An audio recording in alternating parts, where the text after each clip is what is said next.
আসসালামু আলাইকুম, সবাই কেমন আছেন? আজকে আমি আমার স্বামীর জন্য চিংড়ি মাছ দিয়ে বড়া রান্না করব।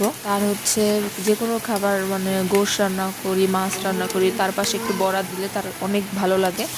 তো এর আগে আমি কখনো এরকম চিংড়ি মাছ দিয়ে বড়া রান্না করি নাই, অন্য অন্য জিনিস দিয়ে করছি। বড় দুইটা শলা চিংড়ি ছিল, তো চিংড়ি মাছ দিয়ে বললো আমার হাজবেন্ড যে বড়া দিয়ে রান্না করতে।